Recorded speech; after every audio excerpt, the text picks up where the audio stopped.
Just as in the days of Noah before the flood, the world today is filled with violence. And that violence on the part of world governments and individuals is on the increase.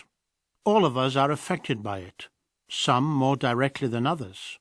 But not all of us may realize how much it affects our own immediate future. Jehovah has said that as he meted out just punishment on the world of Noah's day, so will he execute a judgment against this present evil world. How we are all personally involved and what we can do about it is the theme of this drama.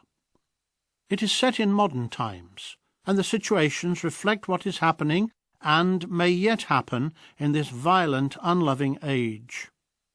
All the incidents portrayed are based on real experiences. Only a brief introduction and conclusion are set in the days of ancient Israel. These two brief scenes are included to highlight, by illustration, the urgency of the matter. They are designed to portray a condition in ancient Israel that has a parallel in the world today, a condition that most people are totally unaware of. Yet that condition, which affects all mankind, carries with it a judgment of death. There is only one way to survive that judgment. Follow closely the drama theme, Marked for Survival.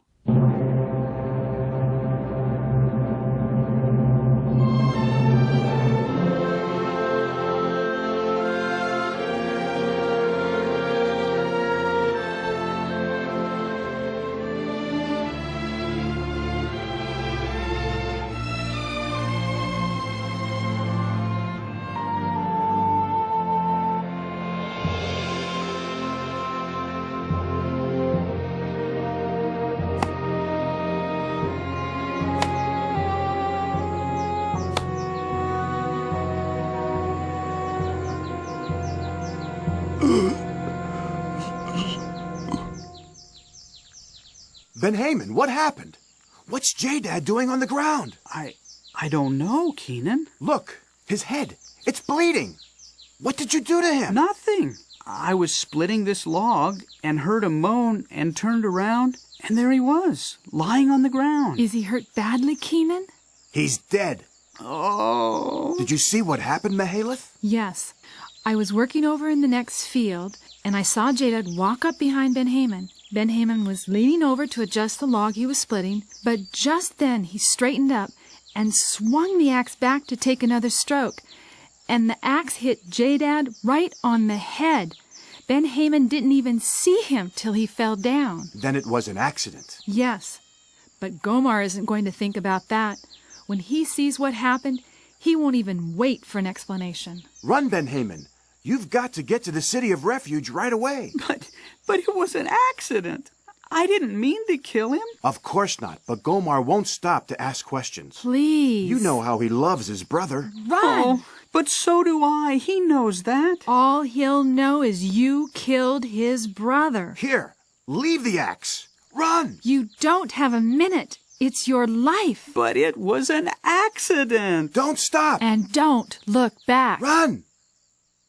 I'm afraid Gomar may be along any minute. We've got to try to hold him back a while if he does come. I just hope Ben-Haman didn't linger too long. He doesn't have much of a head start.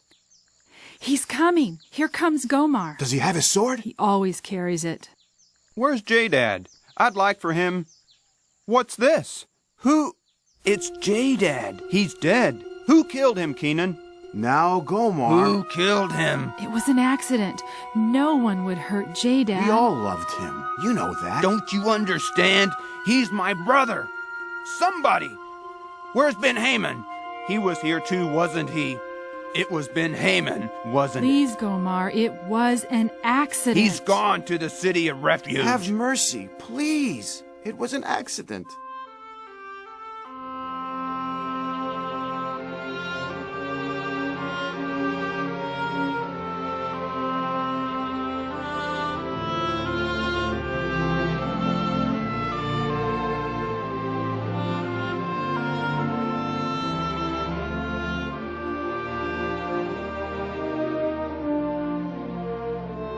a merciful provision in ancient Israel, the cities of refuge. Jehovah's justice demanded a life for a life. But if a life was taken accidentally, then justice could be satisfied with mercy, and the unwitting manslayer's life could be spared. Not that he would go free entirely. A life had been taken, and life is sacred to Jehovah. But he could flee to a place of refuge, and after proving his lack of malice, he could and must remain in the city under the services of the high priest until the high priest died. This was a just and merciful retribution. But how and why is that significant today? It is because either directly or by community responsibility, all people have come into blood guilt in the eyes of Jehovah. Most people are totally unaware of this, but that does not change or alter their blood guilt. This means they are subject to death at the hands of Jehovah's avenger of blood, mankind's next of kin, the Lord Jesus Christ. Only by becoming aware of their blood-guilty condition and taking the necessary steps can they find refuge in Jehovah and have their lives spared. This is the point we want to demonstrate in the modern-day scene that follows.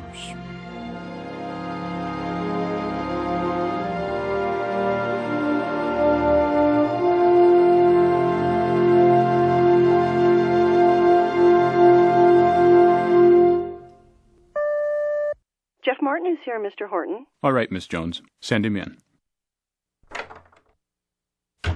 Sit down, Jeff. What can I do for you? There's something I think I should report to you, Mr. Horton. A lot of valuable materials are being taken out of the plant without authorization. Stolen? Exactly. As you know, as supervisor of materials handling, I have some contact with inventory controls. I've checked carefully, and I'm convinced far more goods are coming in than I see orders for going out, yet our inventories are fairly constant. And last night, I was here a little late, and I saw several of the men loading up one of the panel trucks, and then they drove off. This morning, I checked carefully, and I can find no authorization for a truck going out after working hours. It sure doesn't look like petty pilfering. It isn't, Jeff. At least a dozen or so employees are involved. Then you know about it. Yes. I became suspicious about 2 months ago, so I hired a couple of undercover men, and we've investigated thoroughly every employee in the plant. We know now who the guilty ones are, and every one of them is being discharged tonight. I appreciate your coming in and talking to me about it, Jeff. You're one of Jehovah's Witnesses, aren't you? Yes, I am. There are 3 others in the plant, too. That's right. You 4 are the only ones in the plant that are completely above suspicion. Thank you, Mr. Horton. There's one other person, though, that I'd like to know more about. It's Roger Redgrave. I understand you know him quite well. But he isn't one of Jehovah's Witnesses, is he? No, but he studied with me for several months, and seems quite sincere. Do you trust him? I have no reason not to. I'm quite sure he isn't involved in the stealing. No, he's been cleared. I'd like to ask him some questions, though, and I'd like for you to stay here while I talk to him. If you want me to. Miss Jones, send Roger Redgrave in, please. Yes, Mr. Horton. Come in, Roger. Sit down, please. Thank you. Let me speak plainly to you, Roger. We've known for some time that a ring of thieves has been operating in the plant. We've made a thorough investigation, and we've found no evidence whatsoever that would implicate you. I'm glad of that. But, Roger, are you one of Jehovah's Witnesses? We could find no evidence that you are. No, I'm not. I'm studying with Jeff, though. Yes, we found that out. And I believe what they teach is the truth. But you've never joined. I've not been baptized as a witness, no. But... What I'm getting at is this. Among those whom we've caught are 5 key men in this company. They have to be replaced, and I'm looking for men I can trust. I know I can depend on Jehovah's Witnesses. I would like to be as sure of you. What can I say? I was not involved in the stealing, and I wouldn't be. Jeff says he trusts you. I'm willing to take his word on it. Jeff, I'd like you to take over the job of plant supervisor. And Roger, I'd like you to take over Jeff's job of supervising materials handling. The other positions I'm offering to the other 3 who are Jehovah's Witnesses. We certainly appreciate your confidence, Mr. Horton. But before we can accept your offer, there are certain considerations that we must mention to you in all fairness. As Jehovah's Witnesses, there are certain responsibilities we have in our congregations that we feel must have our first priority. We have regular meetings to attend, weekend activity, conventions, and other similar duties. I know what you're saying, Jeff. I expected it. This is something else I've learned about you people. I can't say I understand it altogether, but I admire your dedication. It's another reason I want you men to work for me. And Jeff, I want you to see how many more of your people you can hire. I'm willing to make the concessions you request. It's worth it to me to get men I can trust. Will you take the job? As long as we understand each other, yes. And you, Roger? I'll go along with Jeff. Then it's agreed. I'd like to see all 5 of you in my office the first thing tomorrow morning, and we'll discuss our new organizational setup and go over your individual duties and responsibilities. Thank you, Mr. Horton. We'll be here.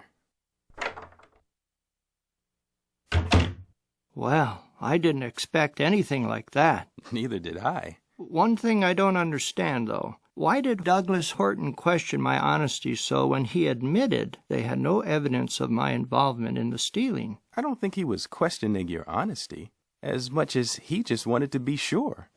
If you were one of Jehovah's Witnesses, then I'm sure he would have accepted you without hesitation. But as it is... Oh, come on, Jeff. Can I be an honest man without being one of Jehovah's Witnesses? Of course you can. But the point is, when someone is baptized as one of Jehovah's Witnesses, he obligates himself to be honest and dependable. That's because he's accountable to Jehovah God and must keep his laws. We know, of course, he can lose his standing with God if he violates this obligation. But one who lives up to God's name can be trusted. So the point is, if you had been baptized as one of Jehovah's Witnesses, I'm sure Horton would feel justified in trusting you and vouching for your integrity just as he did for us. I see. I didn't go along with those fellows that were stealing, but apparently Horton wasn't sure what I might do another time. On the other hand, he had no question about you, because you're one of Jehovah's Witnesses. Is that it? That's right, Roger. You've been studying with me for several months, but something seems to be holding you back. Is it because you don't feel the need to become identified as one of Jehovah's Witnesses? Well, you know my problem.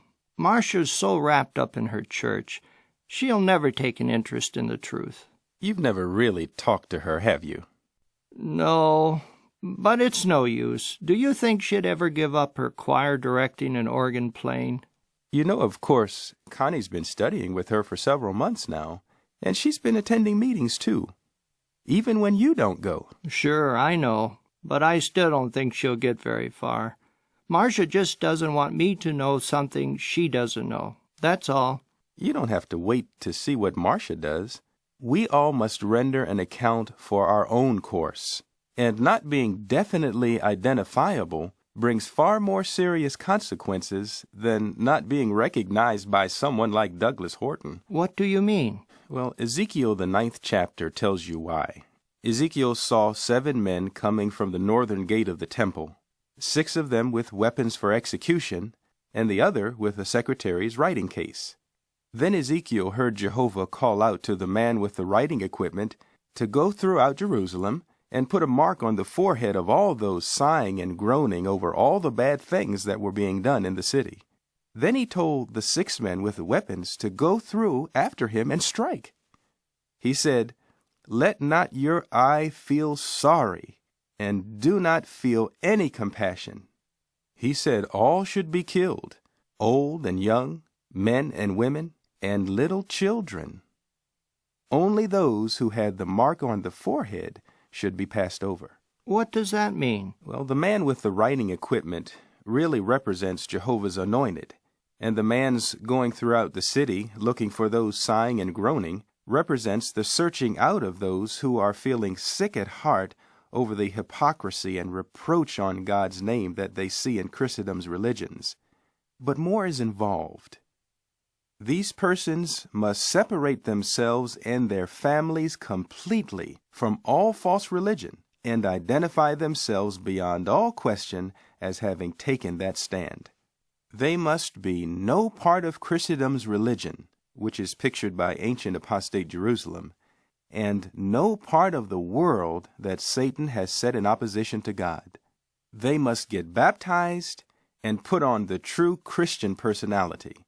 Why did Jehovah say everyone in the city was liable for execution and would be destroyed if they didn't receive the mark? He said the whole city was filled with blood, which would make everyone guilty of bloodshed by community responsibility. And that's another reason why we must identify ourselves today as being no part of Christendom. Her blood guilt came to the full during the 2 world wars of this century. Indeed, mankind as a whole is blood guilty before Jehovah because of community responsibility for all the bloodshed worldwide. Of course, it has been unintentional on the part of most of us, so Jehovah has made loving provision for us to find refuge. Oh, I remember. The cities of refuge in ancient Israel. Yes, that's it. We have to avail ourselves of the services of the great high priest, Jesus, and that means dedication and baptism. It's only through Jesus that we may find refuge in Jehovah with the hope of everlasting life. I think I'm beginning to understand, Jeff. Maybe I've just been kidding myself. Unless we get that mark on the forehead and separate ourselves completely from false religion and this blood-stained world, we're still blood guilty before those executioners Ezekiel saw, in spite of all our sighing and groaning. If a man like Horton couldn't accept me without it, I'm sure those executioners won't stop to look twice. I guess I better talk to Marcia about all this and go with her to the meetings.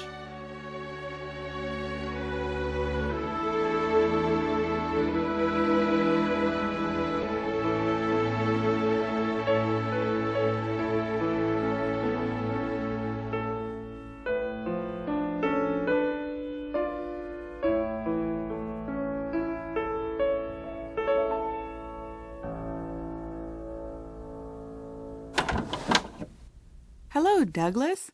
Did you have a good day? Much better than I thought it would be when I left home this morning. Ah, good.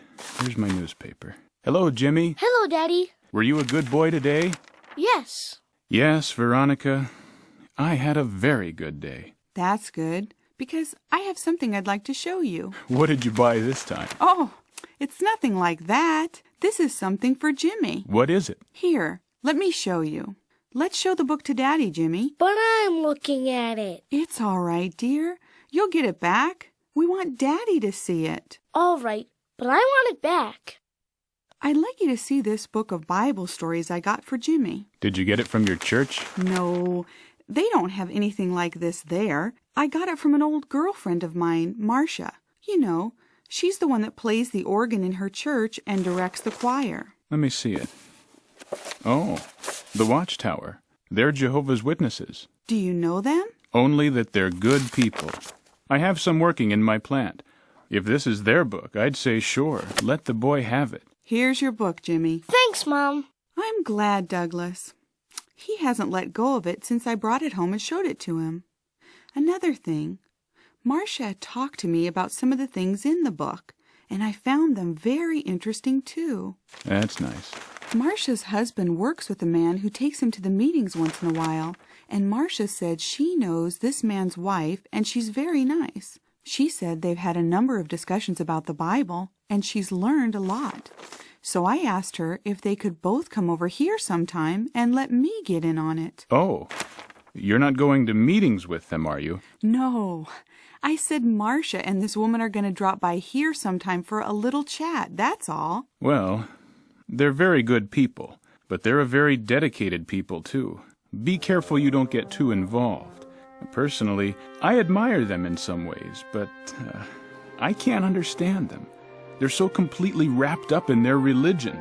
Some people say they're fanatical. Of course, Jeff is not a fanatic. He's a very reasonable man. It's almost contradictory. It'll be all right, Douglas. We're only going to be talking about the Bible.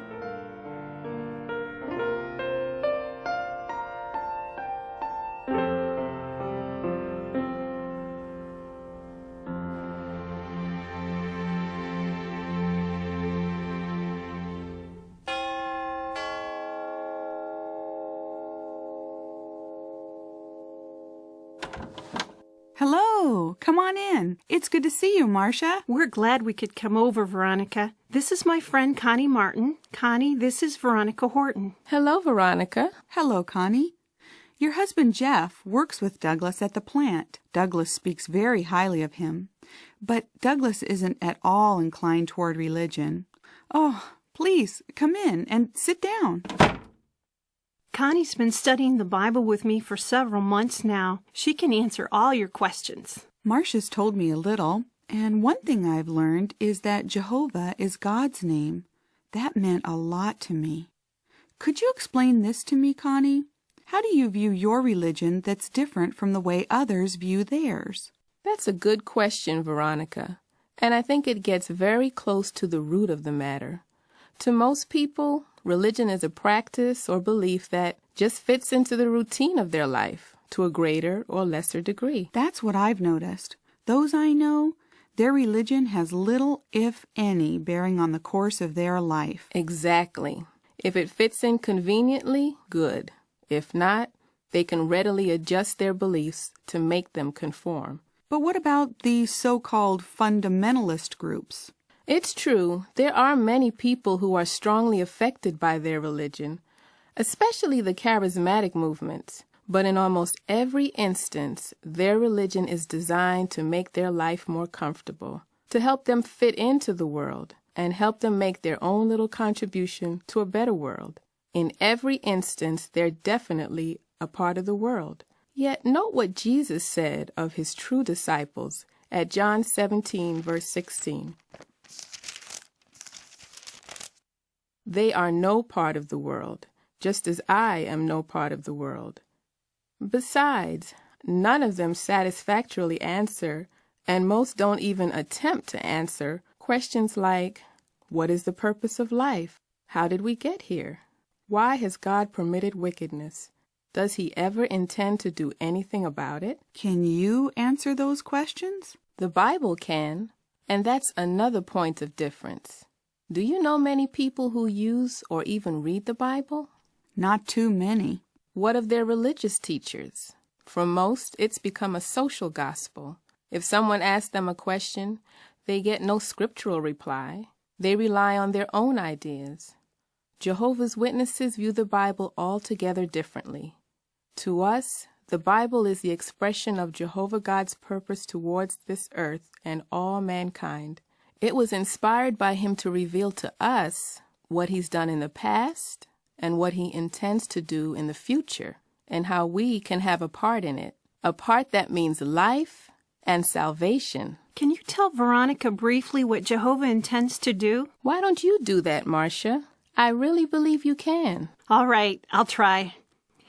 God's purpose is to rid this earth of all wickedness, violence, sickness, and even death. It means this system we now see around us, with all its governments, false religious practices, and greedy commercial interests, will have to be put out of the way to make room for a completely different kind of rule, the kingdom of God with Christ Jesus as king. That's amazing! Is that possible? You pray for it. I do? You repeat the Lord's Prayer, don't you? Sure. Our Father who art in heaven, hallowed be thy name. What comes after that? Thy kingdom come, thy will be done on earth as it is in heaven. Did you ever stop to think what that says? Do you think conditions in heaven are like they are here on earth? Of course not. Then if earth is to be made like heaven, what's going to happen to the earth? It's going to have to be cleaned up. You know, as many times as I've prayed that, I never thought of it that way. I didn't either until Connie started studying with me. But does that mean all the governments and everything else have to go too? It does if God's kingdom is going to rule. Let's see what Jehovah said by his prophet Daniel at Daniel chapter 2, verse 44. And in the days of those kings, he means the governments of this world. The God of heaven will set up a kingdom that will never be brought to ruin, and the kingdom itself will not be passed on to any other people. It will crush and put an end to all these kingdoms, and it itself will stand to times indefinite. That's different, all right. When do you expect this to happen? in the near future, within our lifetime. It's no wonder you people are so involved with your religion. But if all this you're saying is true, what's going to happen to all of us? What about someone like Douglas? He's really a good man. He's honest, hardworking, takes good care of his family, but he just isn't interested in religion. What's going to happen to someone like him? There are many people like him, and if they're truly sighing and hope to survive, then they must be helped to understand what God's purpose is, as he foretold through his prophet Ezekiel.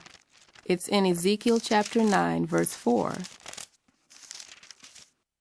And Jehovah went on to say to him, Pass through the midst of the city, through the midst of Jerusalem, and you must put a mark on the foreheads of the men that are sighing and groaning over all the detestable things that are being done in the midst of it. I guess a lot of people are doing that, all right. But what are they doing about it? Well, I guess most are just complaining and getting disturbed about it. Some, though, are protesting and trying to remedy the situation. But how does the Lord's Prayer say conditions will be made right? Oh, I see. By Jehovah's kingdom. And Jehovah's going to do that. So what you're saying is, not everyone's sighing and groaning will be marked for survival. Well, not everyone who can see the badness of the world today, no. Only those who see the reproach being brought on God's name, and who also realize that God's kingdom is the only hope of the world. They separate themselves completely from false religion and this corrupt world because they realize God's name is involved. The prophecy continues in verse 9. So he said to me, The error of the house of Israel and Judah is very, very great, and the land is filled with bloodshed, and the city is full of crookedness. For they have said, Jehovah has left the land, and Jehovah is not seeing. We can only hope that someday your husband and others like him will realize that and take steps to be marked also. I've just taken that first step myself, Connie. That's wonderful. I know you've been thinking about it. Yes, I see the need of separating myself from the world and coming out of false religion. And so I have resigned as choir director and organist. Well, Marcia, knowing you, I can understand your decision. I think you're courageous. Roger will be surprised. You haven't told him?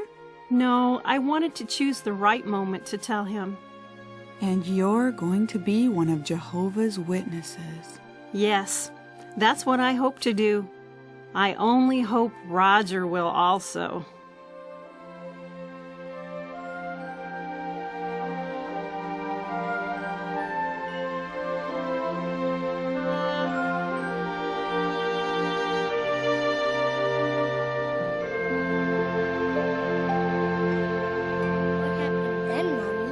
Well, Jimmy, the story goes on. I will not bless you until you destroy it, and the one who has taken these things. Jehovah says that he will show Joshua who the bad man is. So Joshua gathers all the people together, and Jehovah picks out the bad man, Achan.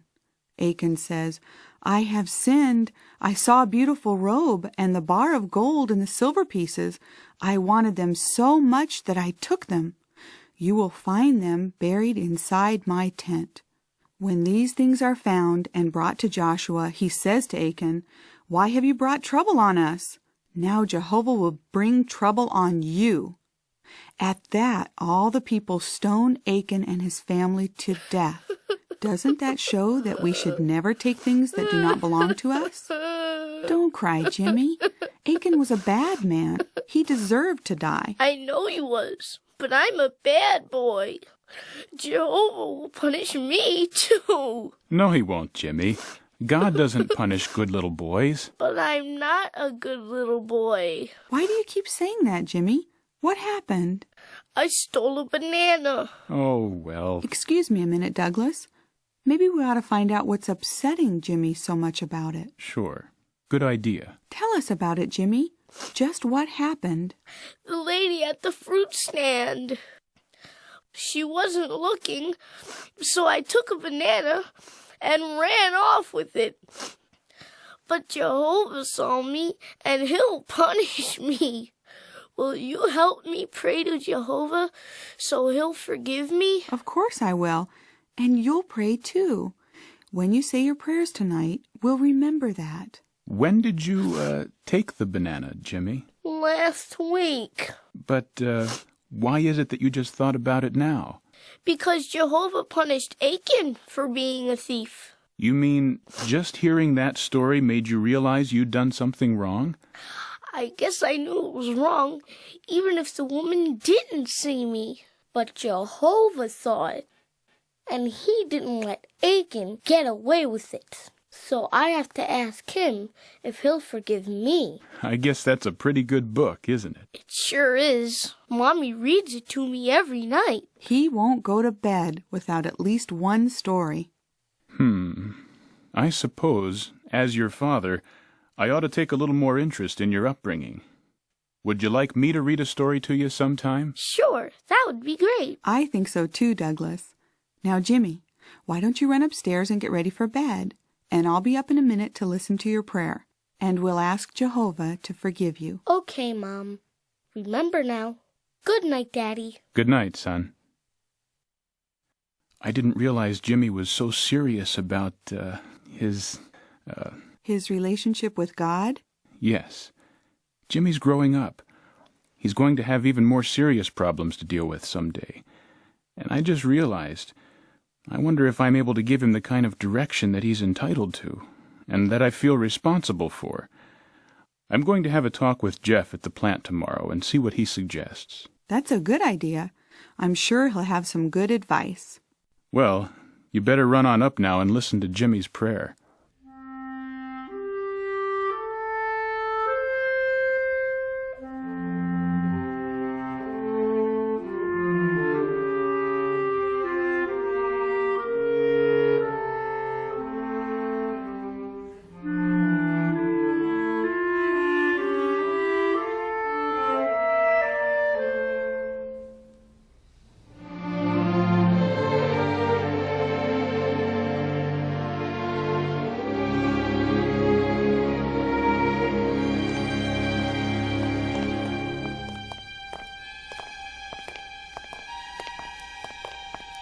Where should we pour the kerosene?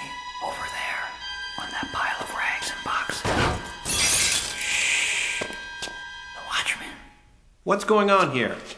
Who are you? Stop! Stop, I say!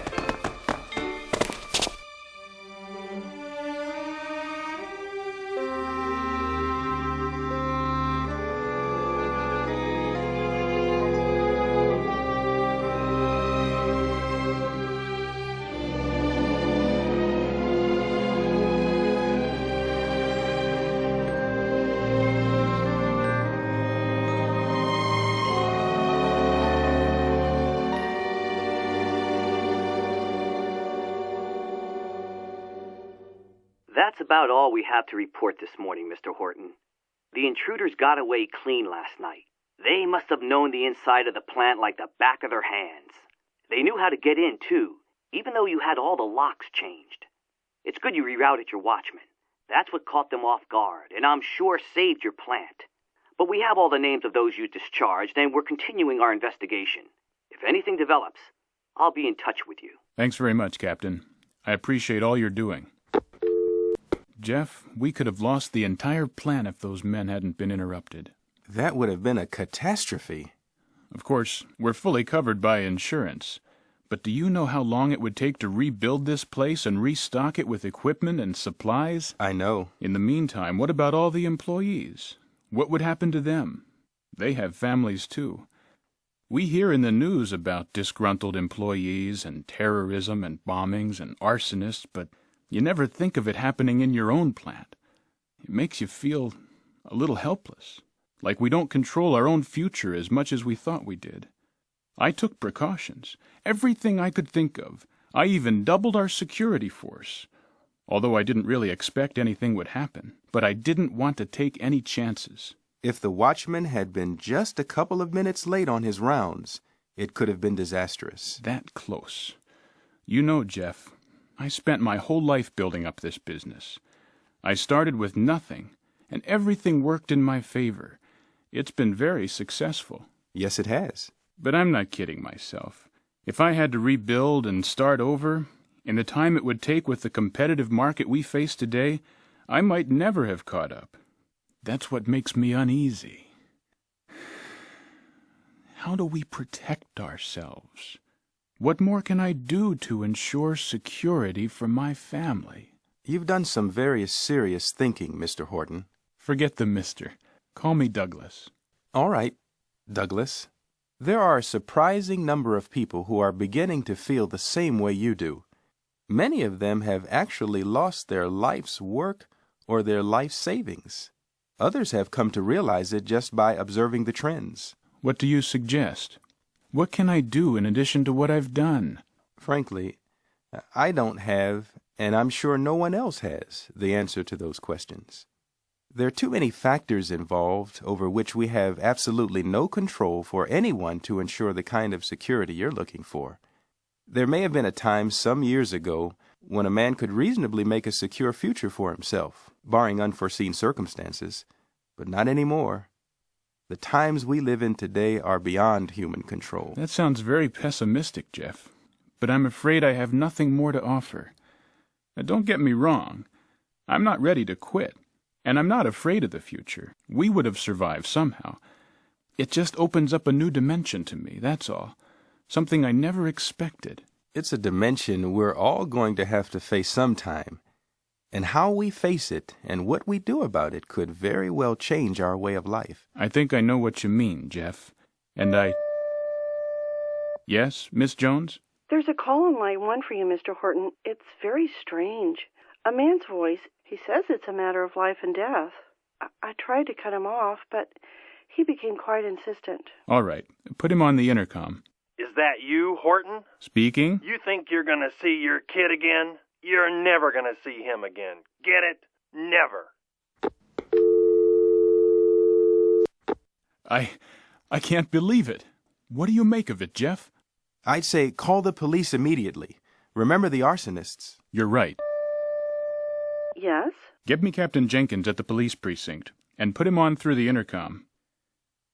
I don't like the sound of this at all, Jeff.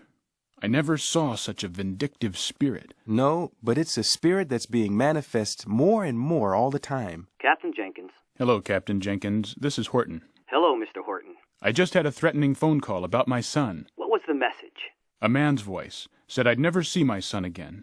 He repeated it. What do you make of it? It could be a crank call, but we can't chance it. Try to find out as quickly as you can where the boy is now, and call me right back. Right away. Miss Jones, get my home on the line right away. Yes, Mr. Horton. Hello? Douglas? Miss Jones said you wanted to talk to me. Yes, I do. First, though, could I talk to Jimmy for a minute? Ernestine just took him for a little walk around the block. Is everything all right? There's nothing wrong, is there? Nothing for you to worry about, dear. How long have they been gone? Not more than a half hour. They should be home any minute. When they get back, could you call me? I'd like to tell him something. Right away, dear. You're not going to give me a hint? No, just call me. Bye. Bye. Miss Jones, get me Captain Jenkins on the phone again. Yes, Mr. Horton. Well, Jeff, you heard. I'm worried. It doesn't look good. He's thoroughly exposed, if it isn't too late already. Captain Jenkins. Hello, Captain. Horton here. The boy was taken for a little walk around the block about a half hour ago. His mother? No, a maid. How well do you know her? Quite well. She comes in regularly to help around the house. She's very fond of Jimmy. I have no reason whatsoever to mistrust her. I'm dispatching a patrol car out to the neighborhood right away, quietly. Would you happen to have a picture of the boy in your office? Yes, a recent one. My secretary could give it to you. Good. The boys will be by to pick it up on the way. We'll do the best we can, Mr. Horton. Just a suggestion.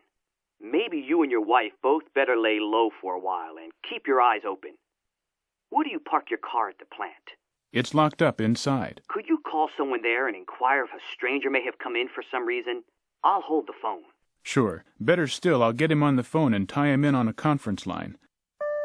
Miss Jones, get Dickinson in the garage on the phone and tie him in on a line with Captain Jenkins. I don't know, Jeff. This is getting worse all the time. You're up against some vicious characters, Douglas. Hello, Mr. Horton. You wanted to talk to me? Yes. Did anyone from my car dealer or anyone else come in to look at the car today? Yes. As a matter of fact, he left about a half hour ago. He said he was from your dealer, and you wanted him to check out something covered by your warranty. It only took him about 15 or 20 minutes. Did you see what he was doing? No, it was something under the hood. I didn't bother him. Is it all right? Yes. It's a bit unusual for Tom Mooney to send a man out, but, one thing, though. Don't let anyone go near the car. And whatever you do, don't let anyone start it up. I know Tom wouldn't give me a bad deal, but I'm having a police inspector stop by to check up on the job. He'll identify himself officially. Thanks, Dickinson. Is the inside line clear, Miss Jones? Yes, it is, Mr. Horton. Well, Captain, does that confirm your suspicions? It sure does. It looks like you were a sure target for a bombing. You saved my life, Captain. How can I thank you? Let's just be glad we caught it in time. I don't think there's much question about what the inspector will find. This opens up a couple of possibilities. You may be the sole target, not your son. Oh, how I hope so. If a bomb was planted in your car, we have a good chance of catching the man who did it. I'll get after our information sources right away. Oh, by the way, I was just handed a note. The squad car I sent out to your neighborhood just radioed in, and the boys said they spotted your son with a maid just walking up to the house.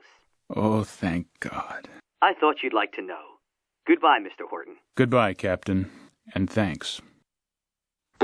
What a blessing, Douglas. How thankful we can be that Jimmy's safe. I hope Veronica never needs to know. I've learned many things in the last hour or so.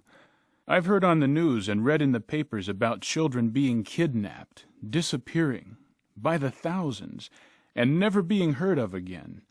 And I've thought, what an awful shame. I thought I was a sympathetic and understanding man, and I know many others feel just as I did.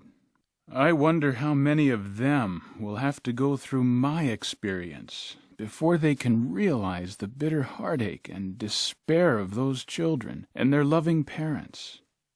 Why can't we feel the suffering of others just because it isn't our own? I know if this world's hatred and violence and acts of terrorism don't stop, the world will be eaten up by it. It won't have that chance. It won't be allowed to get that far. One of the outstanding prophecies of the Bible says that God will destroy those destroying the earth. Those who are sighing and groaning because of these bad conditions will have a chance to be spared. I don't think I've ever prayed before in my life, Jeff. But I did today, several times, and I used the name of your God, Jehovah.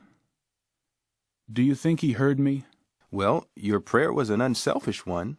You were thinking of Jimmy and Veronica. Yes, I was.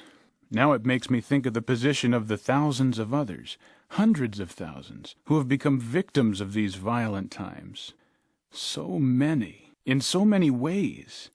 It never came through to me so clearly as it did today.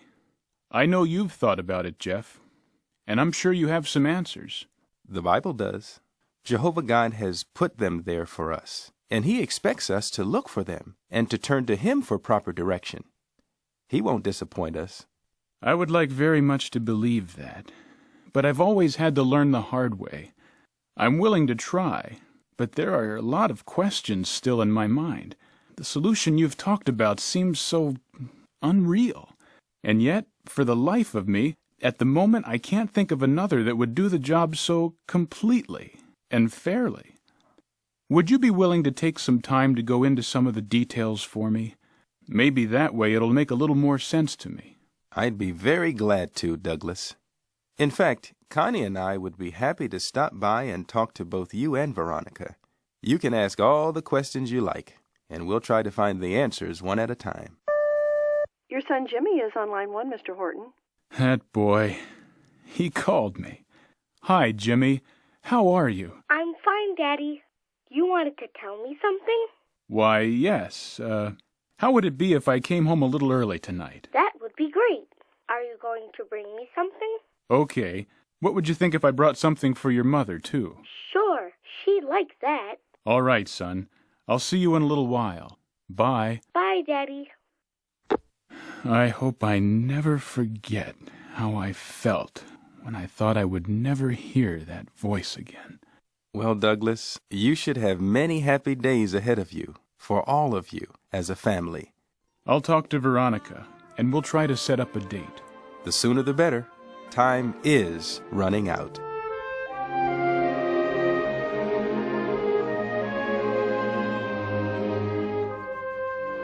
Time is indeed running out. How much worse do conditions have to get before others like Douglas Horton begin to realize it? Jehovah is speeding up the time now, opening wide a door of opportunity to those sighing and groaning to receive that vital mark on the forehead for survival. This is not a time for complacency. Neither should we be lulled into a false sense of security, thinking that simply because we may be out of harmony with violent world conditions, Jehovah will preserve us at Armageddon. Just as surely as the unintentional manslayer in ancient Israel had to get into the city of refuge to escape the avenger, so today we must actively avail ourselves of Jehovah's provision for us, exercise faith in the merit of Christ's atoning sacrifice, dedicate our lives to Jehovah, and get baptized. Then we must engage in the work of God's city-like organization in preaching this good news of the kingdom so that others too may be marked on the forehead for survival.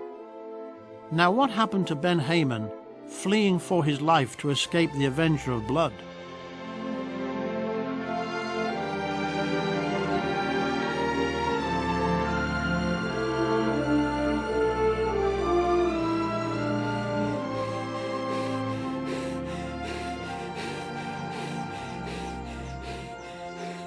Refuge! Refuge! He killed my brother. He deserves to die. Hold there! He's within the city now. You can't pursue him in here.